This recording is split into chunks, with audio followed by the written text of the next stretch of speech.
there are actually two statements which are two different problems in the question.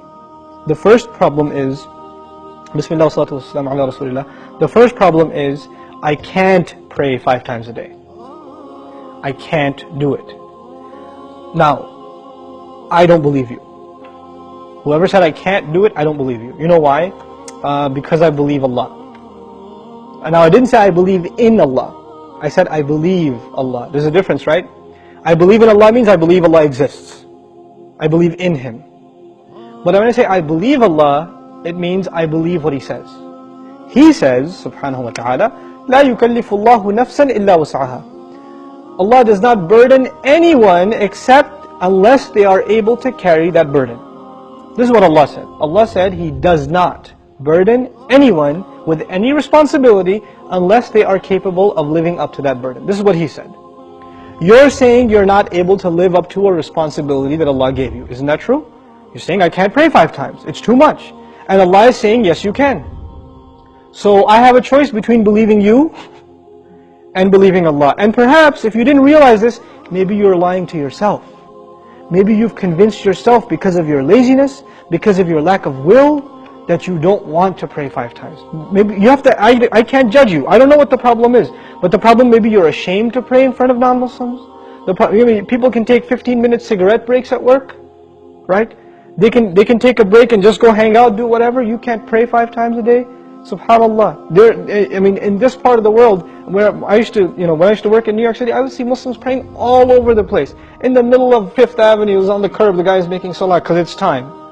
Or in the university, you open the copy machine room in the library, and there's like 3 guys praying right there, making salah. Muslims will pray. If there's time, we're going to pray. That's it. So that's the first thing.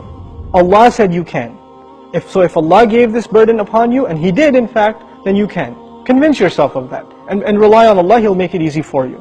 The second question is, does He really care? Does He even care if I pray or not? Now this question is actually more about, does He need my prayer or not? You're forgetting that the prayer isn't for Allah. It's for you. It's not for Allah. If all the people in the world, all they did with their life was pray to Allah, it would not make Him any richer. It wouldn't add to His kingdom because He already owns all of kingdom. And if no one mentioned Allah ever again, it doesn't diminish His dominion, His kingdom, His glory in any way. He doesn't need us. We need Him. We need Him. So the question is, do you feel like you need to pray? Do you feel like that's a need in your life? And if it's not, if you feel you're free of, begging Allah for His help, turning to Allah and submitting before His commandments, then that's a serious problem with your faith. It's become weak, and this question only came up because you've been distanced from Allah for so long that shaitan can come to you and say, yeah, I know you used to feel bad about not praying. Let's just get rid of that bad feeling and replace it with, well, why do I have to pray anyway? That's the next phase of that disease. The first part was, at least it was diagnosed, but at least you had some bad feeling. Guilt was still there. That's a gift from Allah. When that guilt even goes away and you say, Allah doesn't need my prayer, it's all good. So long as I'm doing good. And that's the last part I want to talk about, this so long as I'm doing good part. Who defines what's good? There are 2 kinds of good in this world. Please remember this, okay? There are 2 kinds of good. There's ethical good. I'm good to my neighbor. I'm honest at work. I'm nice to people. I don't steal. I don't cheat. These are ethics, basic ethics, right? That everybody, I tell the truth. I'm honest. I pay my taxes, blah, blah, blah. These are ethical truths, okay? And I'm honest in business. Then there are religious goods. I go to Hajj. I give zakat.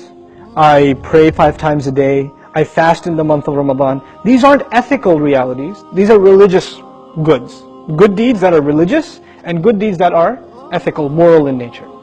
What happens a lot of times with Muslims and with non-Muslims, especially it happens with Muslims, is that we make a distinction between these 2 things. So in the Muslim world, you will find people that are morally good. They're nice to their family, they take care of their kids, they're responsible in the household, they're nice to their neighbors, they're honest at work. Good people, but guess what? No religion. I don't need religion to be good, is what they say. And on the other extreme, you have people that pray, go to Hajj, give zakah, have a long beard, dress in a very religious garment, and yet terrible to their family, cheating people in business, highly immoral and unethical. So what's happened is we have separated the 2 dimensions of goodness. Moral goodness, ethical goodness, and religious goodness. What Allah does in the Quran is fuses them together in the ayah. This one ayah is called Ayatul Bir, the ayah of goodness. What does it mean to be good? If you study that ayah, it is a combination of two things. It's a combination of ethical principles like fulfilling your promises, being patient, perseverant, and also religious goodness, establishing the prayer, giving the zakah, right? So it's a combination of both of those things in one place. So if you think you are in a position to define what good is, most likely you're sticking to moral goodness. And you're undermining religious goodness, like the rituals that Allah taught us. But what Allah wants is for us to have both at the same time. This is when a person is truly good. Otherwise, you're not really good. You have defined goodness for yourself and you have rejected Allah's definition of it. But we turn to Allah for guidance because we can't define things for ourselves. We want Him to define them for us. Inshallah ta'ala.